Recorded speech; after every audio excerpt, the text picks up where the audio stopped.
Hey, good afternoon. Welcome to Shop Talks, all right?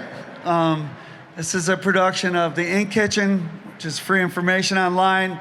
Check our YouTube channel out or inkkitchen.com. And Impressions brings this to you. And then we have sponsors that you can see on both sides, including Hirsch Solutions, especially, right? Ed, and thanks for coming. So we're going to talk about the future of decoration of garments.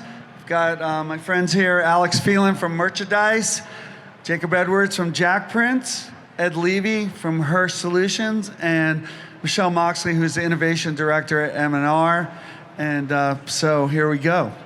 We're going to do it for maybe 20 minutes or so, and then we'll open it up for questions, and they'll all hang around for a few minutes after to answer questions for if you're shy. All right, so let's start with this one. What's something that you see happening right now that even a year ago you couldn't have foreseen? Like something that's even surprising you that it's like the future's here, sort of.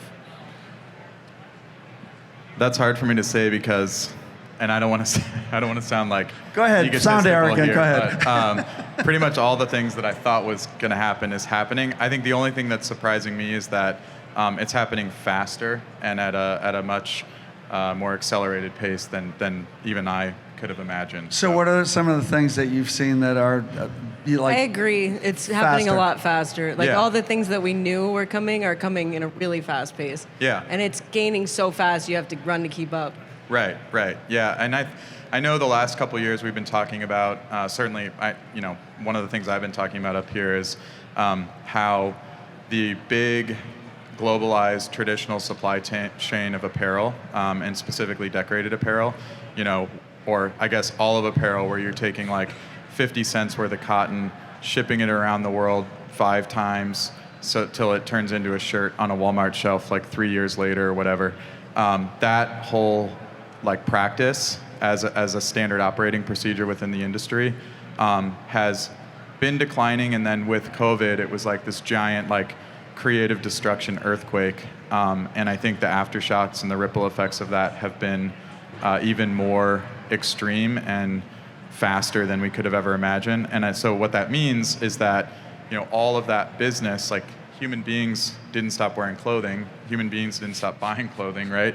So it just means that, and my optimistic view of it is that a lot of that business is going to come back to an onshore and nearshore model versus, this only focusing on the unit economics of the raw materials and not necessarily focusing on the lead time and the time to customer, the time to the end customer. So it's dealing with inventory models and letting them change and shift to our new paradigm and learning how to manage that. I mean, brands are suffering it right now because they have an excess inventory, but fully understand how to transition. So that's all happening and evolving right now. And then you can add things into your factories like vertical picking and automated picking that allow you to be more integrated into something that would allow you to be more lower inventory and various items.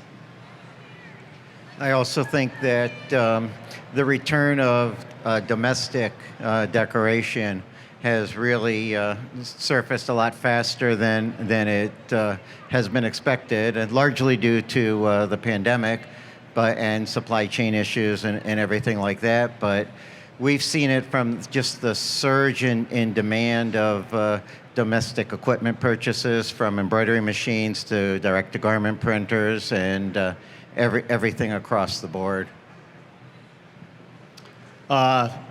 The thing that what was the question again? It was what surprised you that maybe either is you didn't think would happen or it's come faster than you thought? I'm back up here. No, no, I would say the most surprising to me, my previous mindset was, that if you had these massive factories and the means, bigger equipment, the innovation of mass quantity, the shirt's solved. Let's stop making it look so good. Honestly, they all look great. They've looked great for 10 years. there's just, now we're just really picking on. You and I have had this argument for Yes, 10 we've had years. this argument. and the real point is like the buyer could care less about your level loop and your thing, right? They're like, that sure looks great. So we got everybody over DTG, we got them over DTF, we got whatever your weird acronyms that are, come up with some better terms. We're calling it DFT. Thank God, because DTF means something else to the whole world. So so the thing that I Which look is at why is, it's popular. exactly, just like Discharge Inc. Great one again. So my point is a guy that kind of created a mass factory at one point. I thought there would be this economic of scale and this like ability that, for some reason in my mind, I think if we decided to make a Heinz bottling company today and make ketchup, we could not compete with Heinz. There's something else they got from a pricing standpoint, from a high production standpoint. In this industry in particular, it is not true at all. You can own every bit of the most expensive equipment out on that floor, and there's a kid that can spend 1% of that and make the exact same quality product. And he's not going to be able to scale like you, but that vanity metric of scale is really just vanity. We've been there. It's not any cheaper to have a factory full of people with massive amounts of machines. So really, the thing that surprises me is that the innovation has actually gone to the smallest part of our market, not to the biggest part. It's not been how do we finally all be able to trade in our ticket and say, we were the decorators, now we just want to be the sales acquisition of the customers, and finally someone made one factory where we order all our shirts and we don't have to do this shit anymore. It's annoying, right? So that never happened. No. And it actually went the other way, and now I feel like we're back to the future. And we're back to it being, here's a high quality thing like I did when I pulled the squeegee over a shirt, and I would do it. And the craziest part to me is the bigger factories, the only thing they do, and they make it a little cheaper. But it's not because they can. It's because they have to. Yeah. Because now they have a massive factory, right? So the reality is if you're talking about shirt by shirt, owner by owner, employee by employee, and you divide all the number of employees you have by the number of shirts you can print, it does not quantify on top of me with my squeegee. I still outbeat it with my own squeegee. So the reality is like the technology it's like the cell phone or whoever created this technology in the military and then handed it back down to us, and we were all like, oh my God, look at this computer in my hand. I feel like we're kind of there where there's a very small amount of investment for small-time crooks to do an amazing job. I mean, look at DTF and look at transfers. The transfers are better than they've ever been in the life of transfers, right? Digital direct printing is better than it's ever been. You can get whatever machine, I ain't gonna name off the name to make anybody mad, but the smallest, littlest one they make makes the exact same quality as the thing out there doing a mega circle that takes a building and a bunch of people and it does the exact same print with the exact same print head. It might just take a little longer. So that's the most surprising to me is like, I thought at some point it'd be like, all right, y'all got to go out there and you got to get this new business license to own this. No, I get an Instagram post from S&S going, buy shirts for wholesale, the exact same price your shop gets them for. So Yeah, true. it's crazy. So as decoration gets faster, it seems like and maybe of what you're saying about the individual having control, the information seems like maybe more important than ever. Like it's not about how fast you put the decoration on the shirt, it's which damn shirt is it and where the hell does it go when it's done. Like that seems like more of the issue at the moment for the speed and efficiency. Mr. Alex? Yeah, totally. I mean, because I think the theme of what you're talking about, Jacob, is like the decentralization of kind of like the economies of scale and like these giant central power structures that control most of the raw materials and the garments and the decoration of like mass market retail products. But to your point, Rick, with that decentralization, which is super exciting for everybody in this room and everybody at this show, I guess maybe not if you're like a buyer for some huge retail company and that's like your whole game, but I don't think there's that many of those types of people here. But the thing that you're saying becomes even more critical, right? To make sure that, because another reason why big major brands leverage that type of supply chain is consistency, and just knowing that they're going to get that same thing, this exactly what they're expecting, in a very open loop, technically integrated way. And now we have the ability, I think, to do that with technology and to connect lots of different sort of micro cells of value add components in the total supply chain, which can be, people that grow cotton, people that make fabric, or make yarn, make fabric, people that dye the fabric, people that cut and sew that fabric, people that decorate it. And all of those entities can be connected in a much more novel way nowadays. Yeah, that was why we talked about AI yesterday, because as we get heavy into that and it starts popping up in our lives, this neural network is going to arrive, and you're going to be able to network through all that information a lot faster and apply that to a workflow that makes you a lot more efficient. So a lot of the future of it is just removing touches and removing humans from the process so that you can be that efficient onshore with that kind of connectivity. So yeah, and it opens up to smaller producers in each market. Yep. And what I'm learning, because we're 100% focused on brands as our customers, and not just small brands, but brands that move a lot of like GMV of merch. That model of, and again, it depends on who you talk to at the brand, right? If you talk to the buyer, or like a PPD, or they might say like, oh, well, that's too expensive, But if you talk to the decision maker at the brand level, what we're seeing is that more and more there's this progressive attitude around, well, yeah, why does this thing have to be $17 if I'm selling it for $120, if I don't have to produce 10,000 or 20,000 of them overseas and have all this logistical cost and this massive vendor management and team. they're slow to unravel what they've built, but it's going in that direction. It's a bit of a confusing kind of pathway forward, but yeah, it's exactly that. How do I get out of this old paradigm and into this new one? Yeah, so again, I'm an optimist. My glass half full view of it is that with that mentality, it opens up like a greater amount of profit sharing for everybody to go around, because things are done in a much more sustainable and efficient way, producing products that are much more diverse in like who they can market to, and the users that are going to be buying them and experiencing them. And that's a huge benefit to the brand to be able to do that, which creates value for everybody. I was listening, I said this yesterday during the AI, Steven Spielberg said that streaming services had opened up the possibility for so many more filmmakers to show up and arrive on the scene. And that's what's happening through this paradigm shift. There's more of us becoming in this market and being able to explore and be creative and be innovative, but on a smaller scale that's more effective.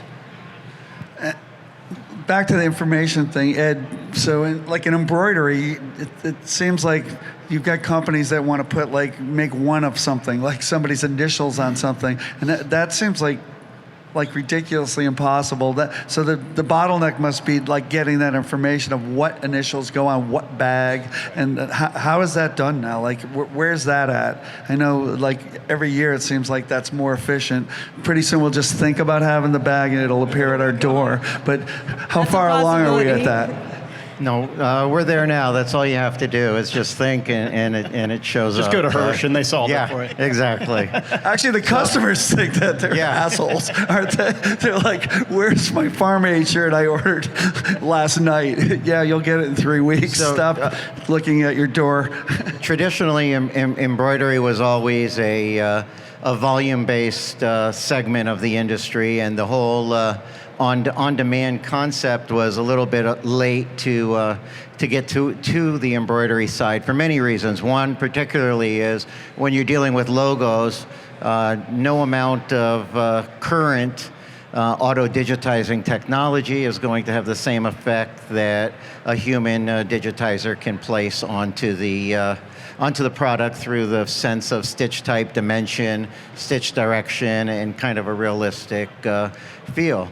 However, the concept of a template-based personalization, initials, monogramming, one of our largest customers started back in 2009 with a few single head machines, and they grew just through the business of doing one by one to having over 1,450 single head machines, occupying close to 1 million square feet of space, all in the business of one, and usually never touching the same customer more than once. So that was always reserved for those larger companies with in-house development teams and complex programmers.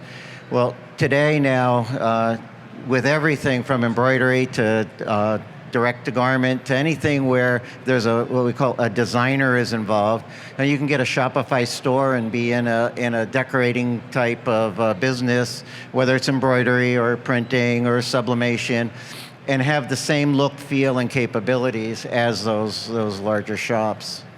Yeah, I think to bring it back to the systems and what he's saying about embroidery in particular, if we just look at that whole concept across all embellishment types, I mean, I remember back in the day we used to say, this is the best idea if until you can download a T-shirt, right? So it's music was going away because you could download it. Everything was being digitized. All of a sudden, all the distributors in the middle, all the processes in the middle were being cut out. We still haven't even cut it all out yet. But the reality is where Michelle brought up AI, it's one of the most exciting things for us because our business, we grew it on artists because you never came to Jack Prince and said, draw me this or make me this art. You always had to come with art. So 70% of our clients were always agencies, artists. They had their brand and they had figured out their art or they were working with an artist. And now to think, okay, we've solved the make a product, right? And we've even solved the e-commerce, right? The e-commerce is better. Everybody here for $30 a month can get the same e-commerce experience Target has. And they spent like billions, right? Ha ha, joke's on you. $35, I got my Shopify cart, I sexy it up. It's like the best thing ever, right? So if I can come up with the best design and I can get the Shopify, so to the consumer, it's already solved. So really, to every person out there buying from a website, I can put up a skateboard, a t-shirt, a sticker, and I'm already just in business as the most pro company in the world, right? So that's over. That happened like 10 years ago when we were on the first conversation, right? So now the job is to everybody out here that owns a factory to actually fulfill this promise that they see when they go to these e-commerce sites. And back then e-commerce wasn't even the majority way someone bought.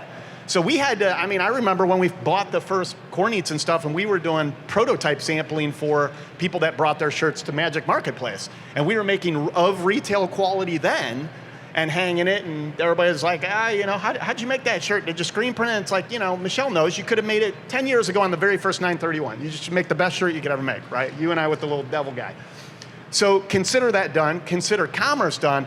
Now the job is in the background. It's all about these workflows, and with, if you don't got too much work, you can just tie into a little order desk and fulfill right out of Shopify and walk over to the machine you bought and go print the shirt I think S&S ships them same day for the same price or some crap. And it's like, now all this stuff we didn't have. So the one success is, if you haven't done anything yet, the next guy that does something, he's already ahead of all of us, right? So if you already own stuff, it's like, my systems are already behind. That's part of the problem because your workflow is already ancient. Like It exists, it's old. So we're looking at it, and with AI, I'm sitting there, I'm a little mid-journey in some Discord or whatever, and we're sitting there, okay, I want a superhero on top of a horse with a macaroni coming out of his forehead. Bam, I have a perfect piece of art. And then I'm like, shit, I want to make a banner. So then you jump over to the, Topaz or whatever, and then you upscale it. You got all these systems and they're free. Because the nerds won, they won, and the tech won again.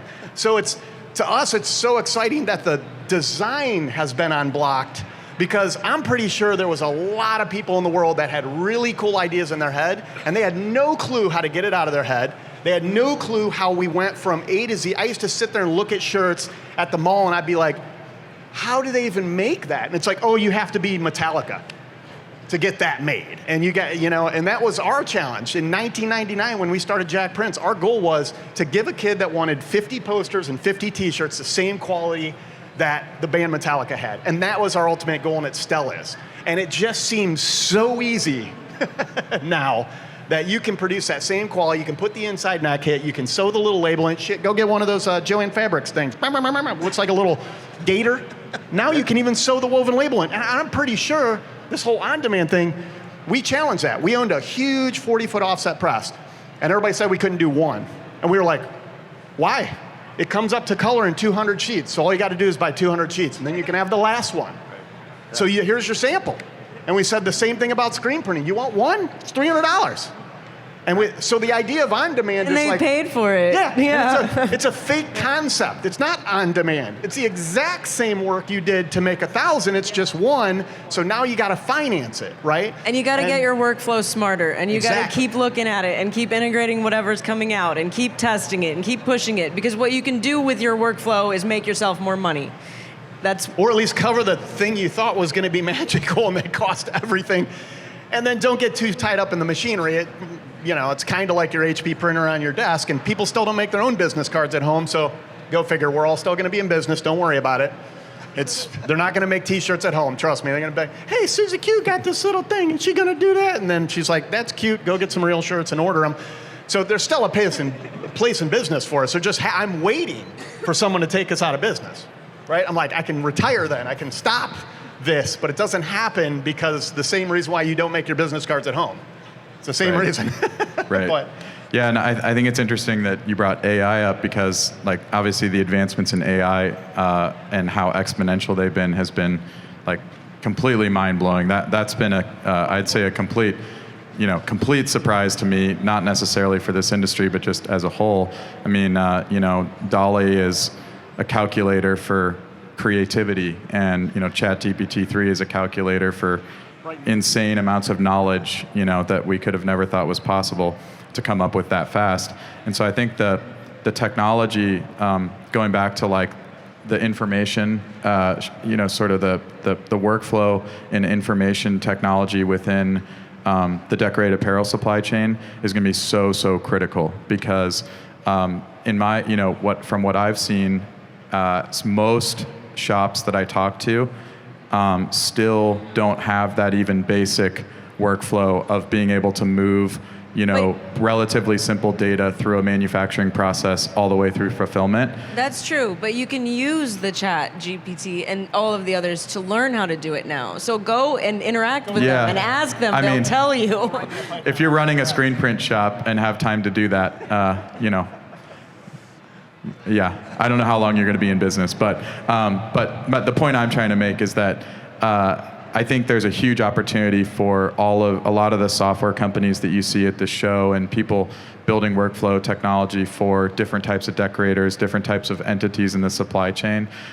We did this at Teespring. We had to build actually 3 different companies that I've been at. We had to build all of our own software, soup to nuts. I run a software business now.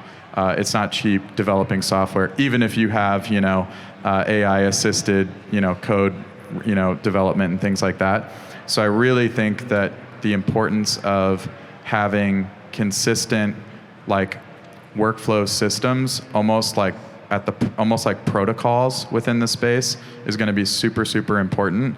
And I'm really excited for... And that comes down to data collection and keeping what you're putting out coming back to you so that you can improve your system, correct? Yep. And keeping that kind of cycle going and then adding on the new things as they come out. And that's where you can use the AIs to help you grow and feed into that space. But you need the data back. You have to collect what you're doing and analyze it and improve yourself.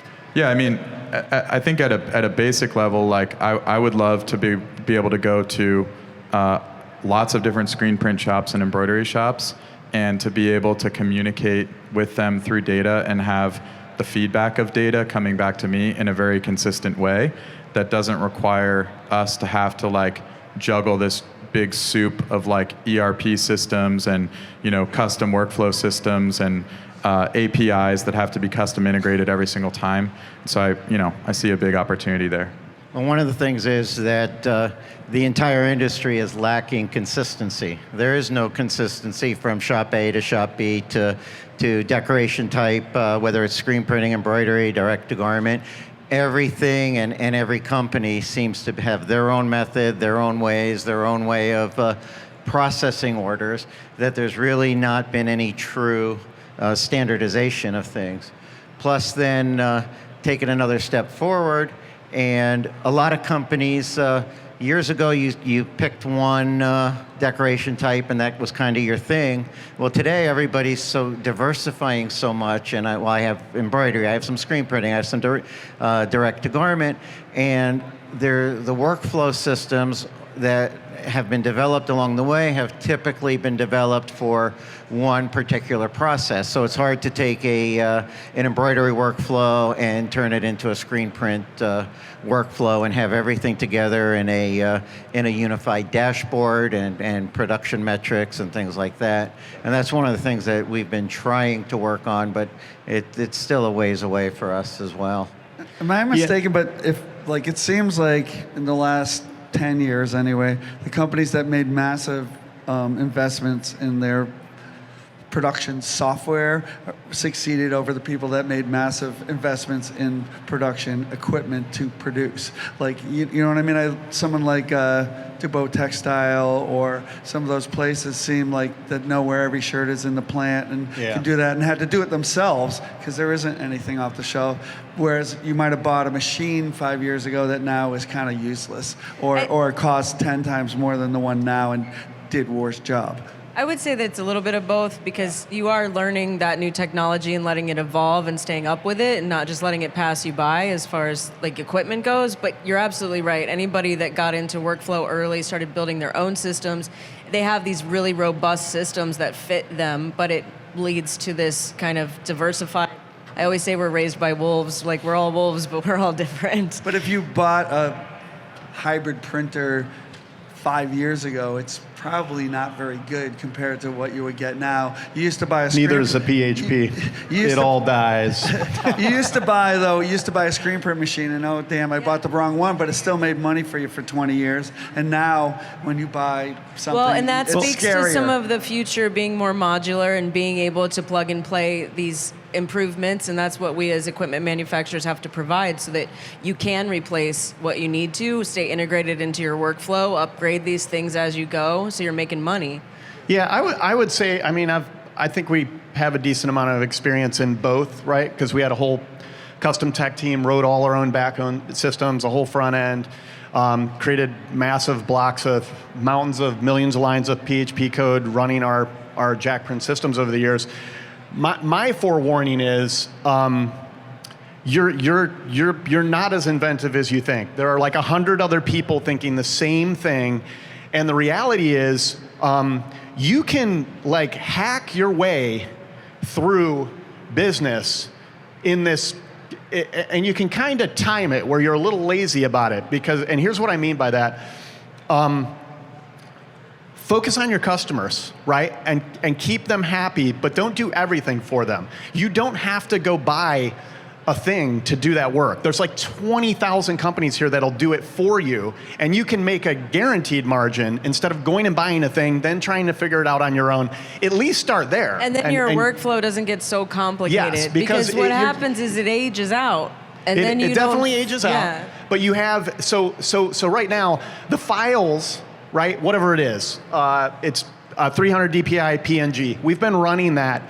People were like, you need vector, you need, and I just laughed and laughed and laughed. I'm like, bull. It's just bull. In 1999, we ran a 300 DPI PNG on a t-shirt, hand separated, and in 2025, we will run a 300 DPI PNG. So the reality is, if you got the customer and you got their file, you have the golden rule. You have the thing that controls, right? My point about being a little more kind of slow about it is, there's companies that are picking these pieces out, including this company. We have a distribution manufacturing company that's just for people that need software. The point is, and then it gets offered back to you for like $200 a month, instead of like $200 an hour for the kid sitting next to you writing the stuff. And then all of a sudden ChatGPT comes out and you're like, hey, write me a Python app that does this and this. And you're like, ha, I know how to do this now. You really don't, but it'll at least write you whatever you thought you could. My point is, there's all these companies that are going to pull together, and it'll look like a nest of crap at first. But if your customer, if you close your eyes and your customer has this great product that they want, or as we used to say with the digital business, we were selling a shirt to your customer. We weren't selling DTG. We weren't selling on demand. Both words didn't make sense to us. It was a shirt delivered to your customer for this price, and everybody messed that up. You're all responsible, because we could have been part of the $30 sale and then gave them a cut of it. Instead, you said, I think I can do this for like $5, and then the shirt costs like $2.97, and then I got to mark it up 30%, and you f***ed it all up. The whole thing got screwed up. We could have just secretly hidden the background and been like, you're selling the shirt for $30? I'll give you 10. And we all would have been like driving around in Mercedes right now. But no. So my point is, there's a lot of stuff that we, fall in love with the product, not the process. Make your customer happy. Don't invest your time being a software company if you don't plan on reselling that software. I sat down, what was that, 2003? Showed Rick our custom system. I could see every freaking order then. I could do everything I wanted. Millions of dollars in investment, all to just go, damn, our accounting's behind 2 years. Throw it away. Oh, I know that pain. Yes. Yeah, and I think, Michelle, you're Not a spot single on. lick of the original Teespring technology exists. I guarantee the servers were nuked. Nope. So I agree with Michelle 100% that it's a combination of both. So I don't think that you should buy into like the one technology to rule them all sort of mindset on the printing technology or the decorating technology side, nor on the software side. We learned this, I think, the hard way at Teespring and in the contract DTG industry specifically. I know if you have a fleet of DTG machines with an API, right, and that's like your whole, yeah. Well, I thought we were like the coolest thing in the world for having that, 10 years ago, and the print-on-demand industry was so new that it was supporting that, right? It was a positive reinforcement feedback loop. So we were like, you guys over here with these designers and all this admin staff and all these, like, you guys are in these screen print machines that like are super inefficient. Like, you guys are in the Stone Age over here, and we're like in the space age, right?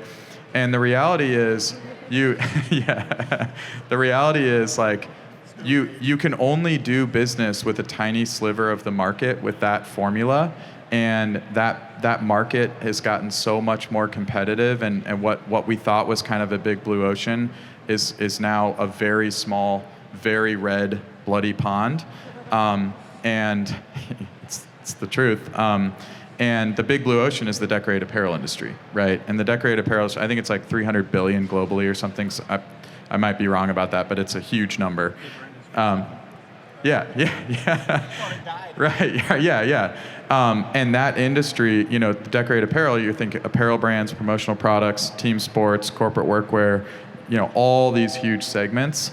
And what I've learned over the last, 5 or 6 years is that when you are working with the real big blue ocean, you really do have to have that diversity of different types of techniques and things that can't be produced in a one-of-one quantity that still need to be on demand in the sense that maybe it's a 300-piece order, maybe it's a 400-piece order, maybe it's some true one-of-one products being combined with custom packaging that has MOQs and things like that, or goods that are sourced in larger quantities being kitted with those other elements, and then having all of the other pieces that go into that, technical designers, sourcing people, all these other key administrative pieces, I think are so critical. It's about balancing all that diversity, Yeah. and then staying fresh in that space. Exactly. So what part of what goes on in these halls right now will disappear like the soonest, do you think? What's going to be anachronistic that we're going to have no need for? The first thing to die? Oh, God. Well, I thought there'd be robots by now.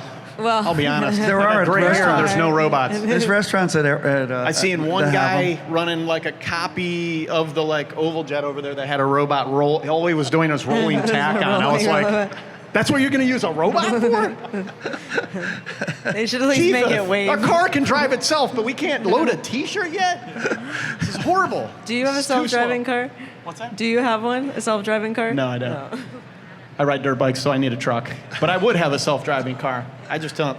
Cybertruck's I not think done that yet. my answer to your question is I did ride in one, like in Las Vegas once. It was pretty awesome. It's So- like better Oh, than you a did? better than a driver. I'm sorry, a driver cannot look at both mirrors in front and behind and monitor the light at the Yeah, but it same also time. chooses who wins and who loses. Rick, I would say the biggest game changer to me is the digital coloring of the thread. I think the old thread, I mean, let's just put it this way. So our embroidery wall was like 80 foot wide, and it was like an art project that they could spend the money on every single color that Madeira would make and never use it. Right? I swear to God, never moved off that wall, because even a million embroidery later, like the thread spool was like a 1/4 inch lower. And I was like, then why the hell is the whole wall there? But it was so cool looking. Finally, we can kill that and just dye it while it's coming through, cure it while it's coming through, wash it while it's coming through, and then embroider it. That's impressive. And I'm also going to say this, and you can mark this right now. Why don't you just go make the shirt with the image on it, so we don't have to do that either? Then if you can just dye the thread while it's coming through, man. That's That my would be idea. great. I won't get That paid would for be it, but great. that's what we need. We'll give No you a screen little- printing, no DTF, no digital, no whatever the hell it is. Just here's the image. Go make the shirt. We're good, and it even will fit because it'll be custom. Right? The For today, automatics, until you eat too much tonight, right? Just say that one's for free. Go, everybody, go. Hurry up. Go. So the dyeing of the thread has really been interesting. I mean, we've been working on it with Color Reel for about 3 years now. We've been helping with R&D, but one of the most surprising things about it is, as was mentioned, that the amount of thread that you're using, you'll always have a color in stock, things like that. But one very important aspect that it also addresses is, with the thread being dyed on demand, you don't have to trim, you don't have to do color changes, you don't have to do all the things that traditionally slow down that impossibly watching paint dry slow process called embroidery. I mean, when screen printers are used to doing, 800 to 1,000 pieces an hour, get involved in embroidery. 48. Yeah. So I don't know where he's at. the thread dyeing process really helps with the overall efficiency, with the pathing, with everything associated with the production process. Just to bring up a story. So with the digital on demand, the kind of DTG, as you want to call it, I remember we kind of all talked about this around the campfire. Like, all right, we're going to do on demand, right? And then we build this on demand company. And all of a sudden we realized it isn't the file being on demand that's the problem. The problem is there's no on demand t-shirts, right? So all of a sudden your whole factory turns into blank garments. And I remember us and our partners getting together and saying, damn, if we could just get all white shirts, hoodies and everything, and then just dye them based on the orders that were happening tomorrow, that's the thing that needs to be on demand. Well, is I dye. think- And that's the closest thing I've ever seen. It's just, the thread's just like, I'm going to be this color now. And it just goes through. I think, though, you speak to what might be an aspect that will die out is the way that we're handling inventory models and things like that right now. Because to that point, there needs to be a better way. There needs to be a more That's it. efficient It should way. be PFD and it has and to then come from color that it has to come from the garment manufacturer all the way through. It's funny, but I remember going to your one of the places that Alex worked, and it was like pretty amazing machines they were doing that were cranking them out. But in the other room were people with little carts, stickers, like going crazy. Oh, yeah. Lots of them, lots Oh, of yeah. them. And That it was has like, to change, and it has to start prior to us because we're building all these workflows, but it has to come from upstream. So they were barcoding the individual we- shirts. That then the process was mind-boggling of how it would decide what went on it and where it went when it was done and all that. But at the beginning, it looked pretty bad. Yeah, and I mean because it was all one-offs too, so you're not doing bulk runs of the same like type of shirt.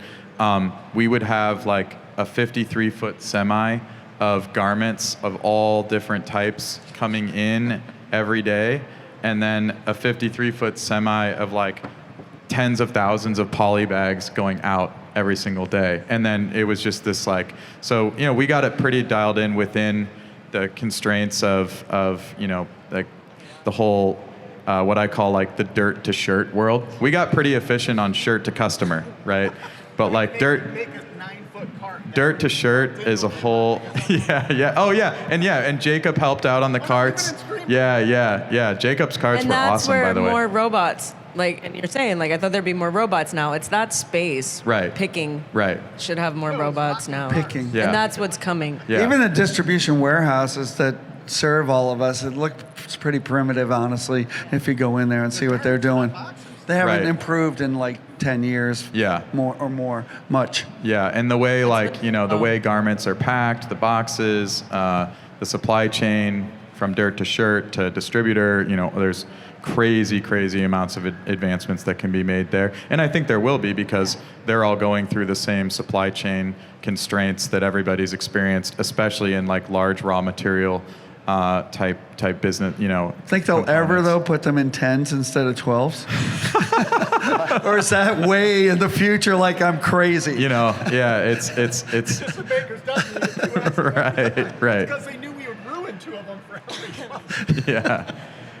Yeah, I mean, You missed that maybe, Jacob. Said there's 12 because they know we'll ruin 2 out of every dozen to make 10. I mean, yeah, that's a very it's an industry that's very much set in its ways, but I think we have seen some very progressive thinking since COVID, and I think we will continue, especially as the decorating and, you know, the material handling automation and things like that become a lot better. And then the big one that's going to be the big breakthrough for that industry is sewing. So once sewing becomes something that's a lot more automated, and I know some people that are way smarter than me working on that problem, that's going to be really exciting to see what's possible there. Yeah. And also, Ed, I just want to say, we talked about, I think on the first one of these that I came on, that was the first year that the color eel was shown. And I think it's one of the coolest, biggest innovations that I've seen. And it's been really amazing to see at this show, like how far it's come. And I couldn't be more excited about that tech. So. All right. So if you're excited, we'll end. No, it's just the time thing. One more thing, Rick. All right. So just to bring it back to, because this is interesting, because we were talking about AI, artificial intelligence, which isn't very artificial. And the thought, because Michelle and I were at forget what show we were at, and her and I started dominating this conversation about why don't they barcode the shirts, why don't they RFID them, why don't they do something? And you know, the manufacturer that we were speaking to, which I won't name, had their own very logical reasons why they don't do this, right? Because we were harassing him. Yes, we were harassing him, and but we would save a lot of big DTG right. companies a lot of time if they would just, right? Because all we ever wanted liability. was a shirt we could scan. But the interesting part is when you think of AI and how smart, you know, so we run some Indigos and some HPs and some Heidelbergs, and they've got cameras, right? And we're, you know, I don't know, 8 to 10,000 sheets a second. And there's a camera on it. So it'll see if there's a hickey, it'll see if there's anything wrong with the paper, and it'll clean the cylinders while it's doing it. Well, the interesting thing is with AI, if you just took a cheesy Nest Cam and stuck it over your receiving department, it could know it's a yellow American Apparel, small, and right? that's what's coming. So yeah, so you could really take future. that garment in, and then the smartest thing of DTG ever is it wasn't, I'm going to make this garment. We made it done by putting the barcode in, but we always knew the file could be drawn on demand before the physical shirt could. So the smartest thing was, if the supplier sent us X. In approximately 15 minutes at 4 p.m. In 15 minutes, please join us in the arena at the Shop Talk stage for the presentation of the Lifetime Achievement Award. Oh, okay.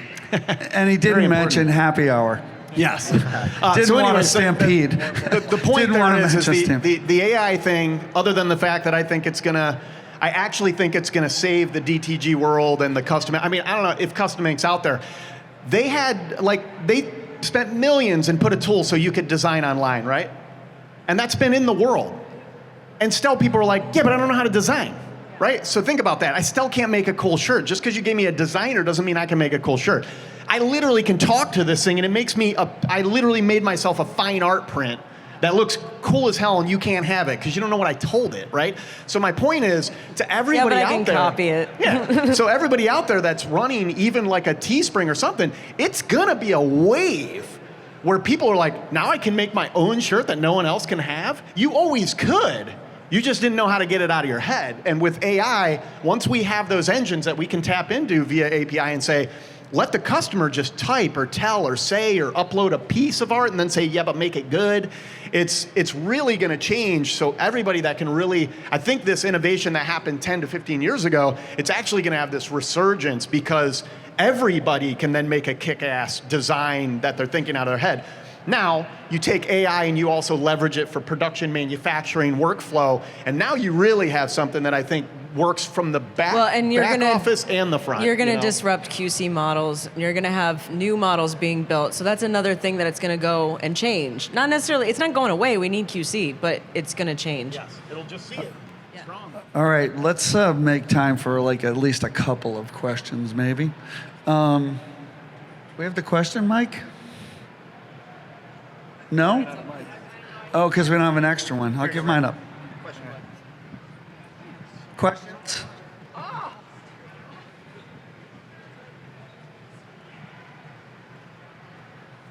How's it going, guys?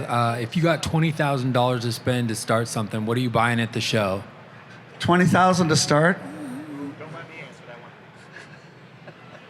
Well, A ticket to Hawaii. I think it depends on. Yeah, I think it depends on what you're trying to start. Like if you're trying to start a decorated apparel business, or if you're trying to start a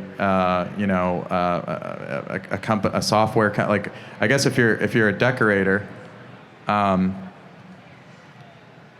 it's kind of hard to answer because I would say Yeah, you have to build a business I first. got it. I would Make connections with buy a others. transfer machine. Send that's what I would trips to say. him. Yeah, so, Buy a so transfer machine and a graphic program. 100%. And save the rest of the money for inventory. Yeah. And all the idiots that you know that won't pay you after you make their shirt. Right. And I would say, you can call it DTF or DFT or whatever. I just call it digital inkjet transfer technology in general. The exponential advancement in that tech over the last few years, and the fact that you have this like stable foundation of the print to the garment, that's something that has shaved like many years off my life in trying to solve that problem with other technologies. And the fact that it's solved in such a simple and novel way now is really, really exciting. And the sort of like barrier to entry and cost to access it is also really, really exciting. So that just, broadly speaking, without context, I would say I would agree with Rick that there would be a transfer tech. I would disagree. 20 grand. We're talking 20? Are you trying to make a business to compete in this room? No. What business are you trying to make? Make it up. Tell us a story. I teach at a high school. Oh, teach at a high school. You want to have a business there, or you want to buy a bunch of transfer machines? Yeah. No, my question is, if you're going to do our business and you got 20 grand, here's the best thing you could ever do. Don't buy anything at this show. Go buy marketing, a great logo and a website, or just ask Midjourney to design it for you, and take your 20 grand and spend it all on advertising and get everybody here that already bought all this stuff to do it for you, and then buy He's it right. as you need it. Source it to the people who are here. That's what you should do. I still say transfer because it's even better if you're a high school teacher because now you've got free child labor. He makes a great point. Until they get their hand burnt, and then you got a liability thing, and then I was right. So I'm just telling you. All right. How about another? We have time for like maybe one more question. Approximately 10 minutes at 4 p.m. Please join us in the arena at the Shop Talk stage for the presentation of the Lifetime Achievement Award. Is that you, as Rick? well as a Did you win that, happy Rick? hour Sponsored by CIT. Did you win? Thank you. Rick should win that. They should just give No, that I'm to giving him it now. out. Another question? All right. We got a mic for you. She's coming.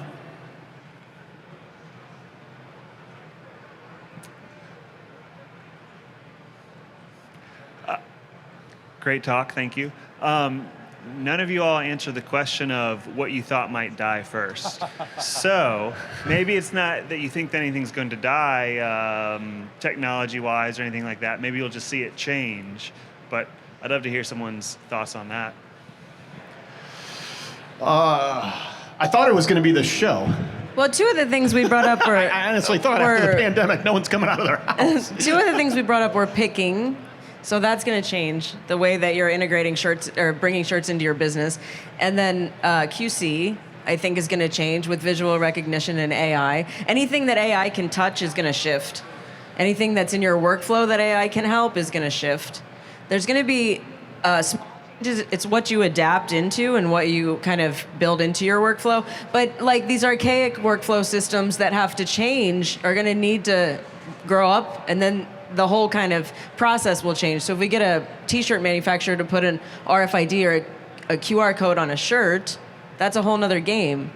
I think some of the jobs that are the worst jobs will disappear at some point. Like the screen cleaning will be automated on a smaller scale. Yeah. The picking maybe will, bagging stuff already that was all by hand. Machines are doing better and better. I think some of the most menial tasks, hopefully, and like you said, they'll be assisted. Sewing is the big one. Like that's the most difficult task in the whole process, probably, except the farming.